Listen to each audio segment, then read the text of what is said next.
But I think one thing that's of interest for us is, why is this happening now?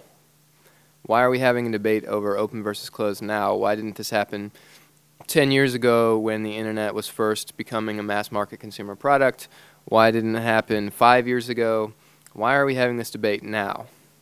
So I put that to the panel to get us started.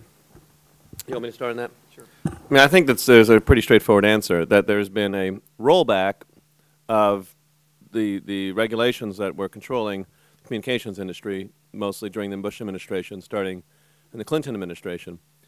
The internet was born. I mean, why does the internet exist at all?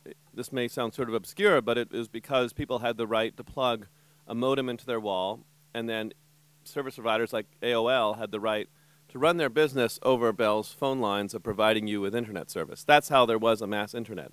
It's highly doubtful, had the Bell monopoly persisted, you know, past 1984, they would have ever allowed the internet to be created. Why would they do that? They weren't interested in answering machines. They didn't want to allow there to be, you know, Mickey Mouse phones, you know, like a phone that looks like Mickey Mouse.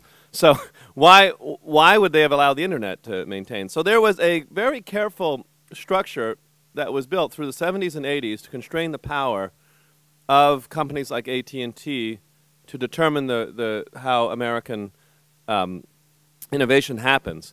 And most of that has been dismantled. I don't want to say all of it, but most of it has been dismantled.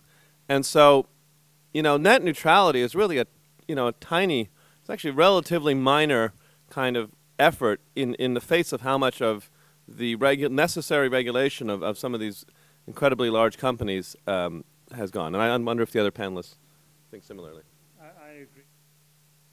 I agree, you know, 100%. The interesting thing for me is when these regulations were being lifted, the cable and phone companies kept promising over and over, oh, if you lift these regulations, don't worry, we'll still protect free speech and an open internet. And just year after year, they kept saying that over and over and over. You can still keep an open internet, just get rid of the regulation. And once some of the major regulations were lifted in 2005, the FCC adopted a policy statement to keep the internet free. And now the cable and phone companies say, well, that doesn't matter.